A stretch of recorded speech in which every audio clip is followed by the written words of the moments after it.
You know, first of all, I'd like to say what an honor it is for our team to be here representing the SEC West. This is a great competitive venue to be able to play in the SEC Championship, and I think one of the reasons that make it that way is this is something you really have to earn your way into. You have to beat a lot of good teams. You have to play with a lot of consistency throughout the year. You know, there's no committee, there's no vote, there's no anything. You play your way and you earn your way here. So a lot of congratulations to both teams for being able to do that, you know, this year, and I'm especially proud of our team. This is one of the best competitive venues I think that we've been associated with. I know playing in national championship games are fantastic, but next to that, this is it in terms of playing in a great college football game in a great atmosphere in the city of Atlanta. And you know, the SEC, Mike's Live, they all do a fantastic job of making this a very first-class event for the players, and I know the players certainly appreciate that, and we're excited about the opportunity that we have to be in the game. All right, we'll take your questions for Coach Saban. If you'll raise your hand, and we'll get a floor microphone to you. Hands up. Questions for Coach Saban. And let's start right in the middle.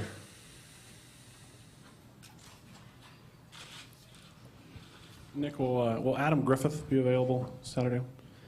As far as we know, we'll have to make a game time decision, but he has been able to kick this week and has done a nice job for us, and we fully expect him to be available for the game. All right, next question right down the front. Go ahead. Coach, obviously Missouri's here second year in a row. Are you surprised at all by how fast they've acclimated to the conference? No, not at all, because I have a tremendous amount of respect for, you know, Gary and the great job that he's done anywhere that he's been a coach, whether he was a coordinator at Washington, head coach at Toledo, or you know, now the 13 years that he's been at Missouri. I think their program has always been very, very good. So just to think that because they went from one league to the other and there was going to be this huge transition, they're a very well-coached team. They're fundamentally sound in just about everything they do. They've got good players who buy into doing the things the way they want to do them, and you know, they win a lot of football games, and their team did a great job of overcoming, you know, a lot this year to win a lot of close games, which tells you what kind of competitive resiliency they have. And they're probably the best defensive team right now in the SEC, the way they're playing, and not a surprise to me that they're here this year and that they've been here 2 years in a row. Okay, I think we have a question in the middle. Go ahead. Coach Saban, is Cam Robinson still on track to play, and is he? Would you say he's 100% healthy, or where? Well, I don't know if anybody's 100% healthy at this time of the year, but he has practiced all week, and you know, we do expect him to play in the game. Let's go to the right side in the back. Yeah, Nick, what's your thoughts on the College Football Playoff Committee and some of the criteria they've created as the year's gone along, like game control, things that maybe you may have not known about at the start of the year? Well, you know, I don't really have an opinion on all that. I don't think that anybody would listen to whatever my opinion is. I think that this is what everyone wanted. I do think that I said this in the very beginning before any of this started, that the BCS had created a criteria of picking the best teams. And there were, what, 12, 13, 14, I don't know how many years of experience that went into creating that criteria that produced at least some number, right, of whatever that kind of ranked the teams. And really their failure was because they could only have 2 teams in the BCS game, was when there were 3 good teams, it created a tremendous controversy. And if you have 4, the 5th team is always going to create a tremendous controversy. But I thought that as much of that criteria that could be used based on the experience probably would have been beneficial because you never got the feeling that there was a vote. You know, the polls were taken into consideration, but there was really never a vote. So I do think that This playoff has created a lot of energy, enthusiasm, and is great for the fans, and it's great for college football in a lot of ways. But I also think there's a bit of a downside to it all, because not long ago, every game that got played in college was an important game, and every bowl game that got played was an important game. And how many of you can remember you spent all day New Year's Day watching every bowl game? Because they were all good, and they were all good games with all good teams. And now the only game that anybody's interested in is the teams that are in the playoff. And I think the downside of that is there's a lot of good football teams out there that have had great seasons, a lot of players, and I just love to see people respect all the bowl games and all the teams that have had great seasons, which sometimes I think is not happening now. Question down front on the right, go ahead. Coach, you've been in so many of these games, SEC championship games, national championship games. What's the best way for a team to approach a game like this? Focus on what you got to do, channel your energy in the right place. You know, you can't think of the magnitude of the game. You can't think of, because what's going to help you play well in this game, what's going to help your unit play well is that you're channeling your energy into doing the things you need to do to execute to have a winning performance. So not to get caught up in all the other things that are happening, and know that it's about what you do. It's about what you do, I think is probably the most important thing. And how every team responds to that can be a little different, but I do think that's the most important thing that the players need to realize, the coaches need to realize, and go play the game one play at a time, and know you're going to have to play a tough game for 60 minutes. Okay, question down in front, go ahead. Hey, Coach. Missouri's been very strong on the defensive line, especially the two ends. What's been your impression of those guys and the matchup problems they present?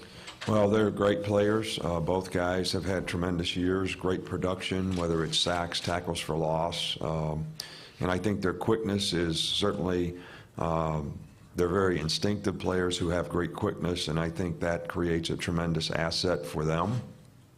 And obviously the challenge is can you keep a hat on a hat with these guys and not let them get the kind of penetration to create the negative plays and the disruptions to your offense, because the way they play defense when they get you behind and down a distance, that plays right into their hands. So, you know, it's going to be really, really important to be able to control the line of scrimmage and not allow these guys to get a lot of penetration with their movement and their quickness. Okay, got a question in the back on the right, and then Ann, let's get a microphone to the middle here. All right, go ahead in the back. Right. Sunday, I think it was, talking about cornerbacks and talking about maybe being some competition there after the Auburn game. How did that go, and how's Eddie looking this week? Well, you know, we have confidence. Eddie's played well for us all year long, and, you know, Bradley Silva did a nice job when he went in the game, and, you know, we'll make a decision sometime between now and then who we play, and both guys may get an opportunity to play. Got a couple of questions in the middle here. Go ahead. Nick, Gary wanted to remind you that you are a year older than him. Is there anything that you want to remind him of? Well, I know, you know, Gary was a really good player and a much better player than me, but we did win a championship together, my senior year, his junior year. We were GAs together. And actually, Dom Capers, who was a head coach in the NFL, was also a GA with us. So Don James did a really good job of inspiring some of us, and definitely me, because I didn't really even want to be a coach. And he talked me into being a GA, and I've been doing it ever since and loving it ever since. So I don't really have anything to remind him of, really. I have always had a lot of respect for Gary. He was always a really good person, really good player, great competitor, and I think he's always represented, you know, our profession with a tremendous amount of professionalism and class, which I know Coach James would have been very, very proud of. All right, another question in the middle. Go ahead. Coach, I guess kind of staying on that theme a little bit, reflecting on your relationship with Coach Pinkel, is there any, I guess, specific trait of him that stands out when that's kind of allowed him to have this pretty consistent success he's had as a coach? Well, I think it probably goes back, to his roots, our roots, because I think the way we both run our programs to a large degree is the way Coach James did it when we were players. And it was a lot about, developing people, a lot about helping people be successful, a lot about emphasizing the importance of graduating from school, developing a career off the field, a lot about being all you could be in everything that you did, including being a good player, and always use the lessons of athletics to the lessons of life, and how that could help you be successful. And so Coach James was very, very successful wherever he coached. I think you get a certain kind of person in the program that is going to work hard to try to do those things and buy into those things, and I think that's, philosophically why, Gary has been very, very successful, because we both had a great mentor to start with. Question in the back on the right. Go ahead. Coach, a lot's been talked about the SEC West specifically this year. How difficult was the West this year compared to other years? Well, I think that the SEC in general, and I don't really think it's fair to talk about one division versus the other, because I think there were a lot of good teams, on both sides of our league. And I do think that it was an especially strong year in our division. And, whether it's Ole Miss, Mississippi State, Auburn, LSU, Texas A&M, Arkansas, I mean, just about every team that we played was in our division was a really tough challenge, for us. And, but that's kind of what you expect, not necessarily in our division, but in our conference in general. And never did I think when we played Florida or Tennessee that it was any easier playing them as it was anyone else. And I know that, playing the team that we're going to play tomorrow is certainly going to be of the caliber of all those teams that we played in the West this year. Question in the back on the left. Nick, in what areas do you see the most improvement from Missouri's offense over maybe the last month of the season? Well, I think, the last 3 or 4 weeks of the season, they have the best numbers, played with the most consistency. I think, Matty Mock has played really, really well as the season has progressed. I think his consistency has, not only in passing efficiency or doing a good job on third down, but just in overall managing their offensive team and putting them in the right plays, doing the right things, being efficient and effective and utilizing the skilled players that they have. They have great balance on offense in terms of their ability to run the ball and throw it and put those two things together play action-wise to create lots of issues for how to defend them. So, and I think he's very athletic, and his ability to scramble and extend plays has been something that has been very effective, for their team. So they're playing their best football of the year. There's no question about it. I think it starts with the quarterback, but I think you'd have to give their entire offensive team a lot of credit for the consistency and performance that they've created the last 3 or 4 games. Any question on the right side? You talked about this being a building year for the team. Was there talk of an SEC or national championship from the beginning? And if so, how did the players react after the Ole Miss loss? Well, we never really ever talk about that, to be honest with you. We have never talked about it in any year, whether we've had the opportunity to win one or get in one or play in the SEC championship game. I think our focus is really about, taking our team from wherever it is and trying to improve them so that they can be the best team that they can be. And, that was certainly the approach that we took with this year's team. Ultimately, our players have high expectations for what they want to accomplish. They set their goals for what the they want to accomplish as a team. And in those goals have never been winning the SEC and have never been winning a national championship for any of our teams. It is a lot about being the best that you can be, trying to do the things you need to do to dominate, the competition, to dominate your box, to be the best player that you can be on the most consistent basis, to overcome adversity and compete well for 60 minutes in the game, play together as a team, trust in each other, affect other people in a positive way. I mean, those are more of the types of things that I think we try to emphasize with our teams so that we have the opportunity to sort of grow and develop and be all we can be. A question on the left side? Go ahead. Coach, do you enjoy coaching against really close friends, or is that more stressful mentally on you? To me, I value the relationships that I have with other people probably more than anything else, especially at this station, in my life. And I think when you get a little older, you realize how important those relationships are. And I certainly value my relationship with whether it's, Will Muschamp when we played against him, or any other coach that's coached for me, or it's a good friend of mine like Gary Pinkel.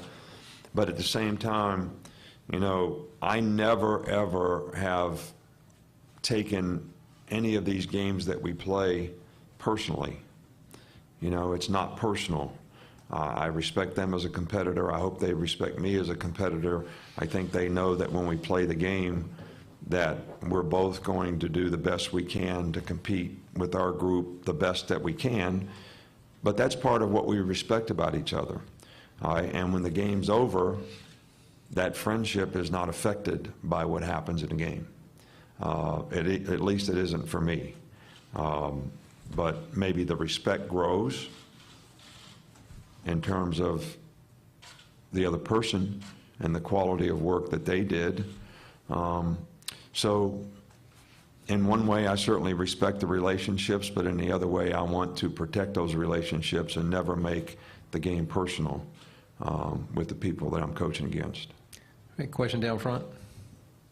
Coach, a lot has been said about the Missouri defensive ends, but has anything else stuck out to you about the other components of the Missouri defense that has allowed them to have this success in conference? Well, I think their entire defensive team is very, very well coached, play really well together, do a great job of executing their scheme. I don't see any bad players out there at any position. They have a lot of good players. And, their team sort of reflects what they want to do on defense. They have bigger corners who are good tacklers, more physical players. They play a lot of cover two. They jam people a lot. And so their players fit their style. And their players do a really good job of playing their style. And this is a unit that, to me, plays really well together and executes, and every guy does their job extremely well, and I think that's why they play great team defense. Okay, question in the back on the left. Coach, this is not so much about this game, but as a defensive coach, a lot has been made of tackling, and that it maybe is kind of a lost art with the lack of practice time and even into the pros. Is that a fair assessment? Do you think tackling is not what it was 10, 20 years ago? And if so, why? Well, I think that the whole culture of how you play defense and how you have to practice defense has changed dramatically with the no-huddle, fastball, speedball, approach. I think it's more difficult to coach defensive players in practice because what do you practice? Do you practice the fundamentals, or do you practice the pace of play? Until recently, we always emphasized the fundamentals. And we didn't play very well when the pace of play was faster. This year, we tried to put more emphasis on pace of play. And I do think there is a bit of a downside in terms of fundamentals. And tackling is one of the most critical fundamentals of playing defense, because the ultimate objective is tackle the guy with the ball. So, you know, when people used to get in a huddle and you used to practice and a player didn't do something, you had time between plays to correct him, show him exactly what he did wrong, tell him exactly how he should have fit the tackle or how he should have leveraged it or the technique that he should have used. Now I start running over there to tell a guy that, and they're running the next play, and they're about ready to run over me. So Miss Terry said, stay out of there. But I think you have to find a balance and do both. But I do think that it has effect, and I do think that spreading out defensive players. You know, it used to be they had 2 backs in the backfield, a tight end, 2 wideouts. So there was 9 guys in here in close proximity to the ball, so there wasn't not as much space created. You know, these plays that we see now, there is a lot of space created, you know, from horizontal and vertical, all right, which, you know, is going to stress the defensive player athletically to be able to make the play in space. Okay, I think we have a question in the middle. Go ahead. You guys have only given up 8 sacks all season. Why have you been so good at keeping people off Blake Sims?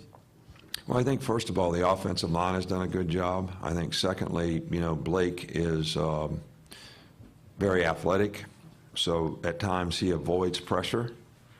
And third, I think that we move the pocket effectively, you know, where it makes it a little more difficult to zero in on the quarterback. So I would say probably a combination of those 3 things is probably the reason. Okay, go ahead, on the right. Coach, you knew what you were getting with Lane Kiffin when you hired him, but now through 12 games, what's the biggest thing or the most important thing he's brought to the team? Well, yeah, what I knew what I was getting was a very, very good coach who does a great job with the players, who is a great teacher, and he has done exactly what I thought he was and what I expected him to do, and he's a really good play caller, and he's done a great job for us this year. So I think I got exactly what I expected. I don't think anybody else expected what I expected, to the point where I even got criticized for doing it by a lot of people. But I got what I expected. You all didn't get what you expected. That's what you really want to write about. There's a question in the middle on the left. Go ahead.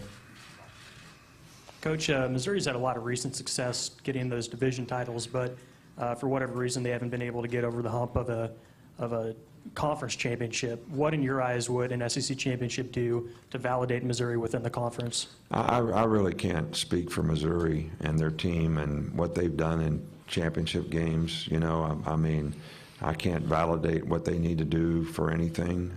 I'm here to represent our program, our team, our players, and, you know, the significance of the game for our players. You know, I want to win the game for our players.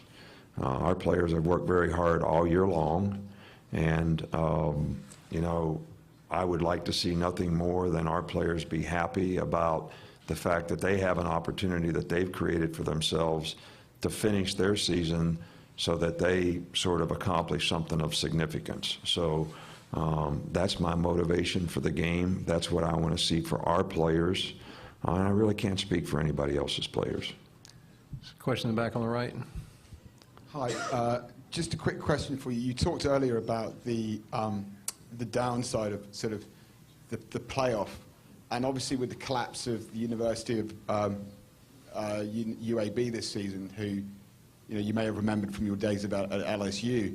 What was your what's your thought about the whole UAB situation and what something like a playoff could do to smaller football programs? Where are you from? Where are you from? I'm from London, England. London, yeah, well, good. I'm glad to have a little diversity in the group here.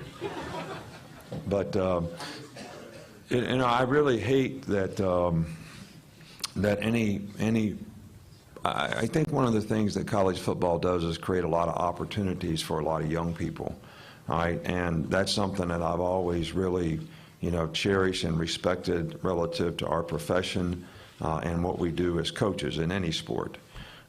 So I hate to see those opportunities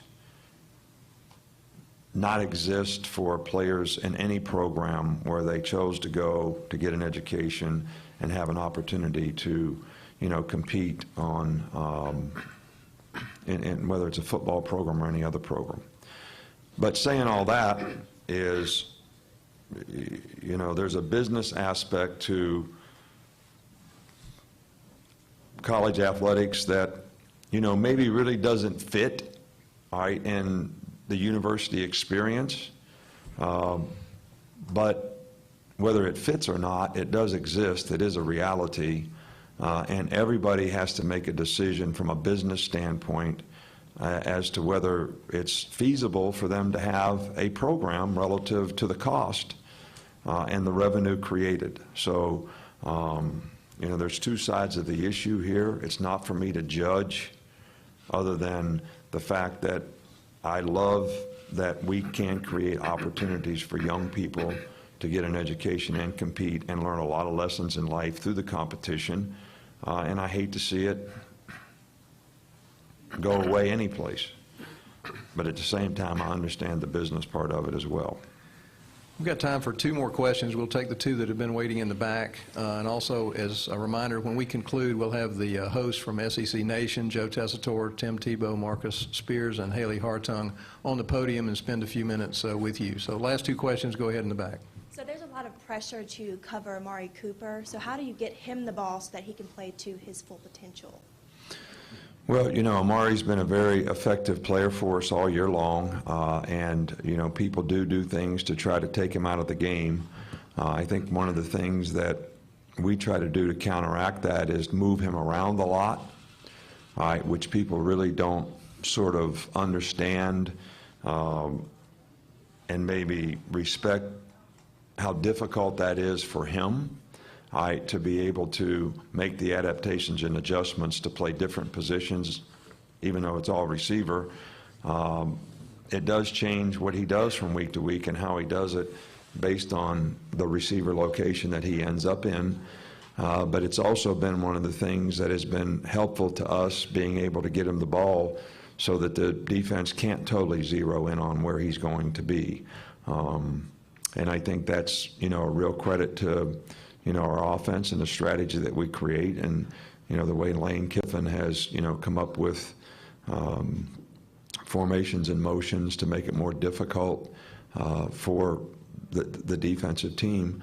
But I also think it's really important that, all of our other players have an expectation that, I'm talking about all of our other skilled players now, have an expectation of how important it is for them to, be physical, play fast, and get ready to take advantage of opportunities, because if and when they do and are able to minimize his impact, it should create some opportunities for other people who we have a lot of confidence in as well. All right, last question in the back. Go ahead. Coach, I just wanted to ask about the challenge of this week. A week ago, we didn't know, you didn't know you were playing Missouri. You didn't know you were even going to be in this game. What was Saturday night, Sunday like as you dive in to look at that kind of film? Well, I think that, sometimes you can get a jump on things when you know what's going to happen. We didn't know if we were going to be in the game. We didn't know until Friday if we were in the game who would play in the game. But when you're in the playoffs in the NFL, you don't always know who you're going to play, and you don't know who you're going to play until you win the game and they win their game. So, you have to do the best you can as a coach to create a normal week of preparation for your players. I think that's the most important thing, no matter how much time you have to spend or what the grind might be to get it done. I think that's the most important thing, to be able to prepare your team well, and that's really what you want to do as a coach when you play in games like this, is make sure you have a well-prepared team. Now, saying all that, also when you play in games like this, you got to expect the unexpected. All right, because somebody's going to do something that you couldn't prepare for in terms of what they changed and how they changed it, so your players are going to have to be able to adapt in the game as well. Thank you very much. All right, thank you.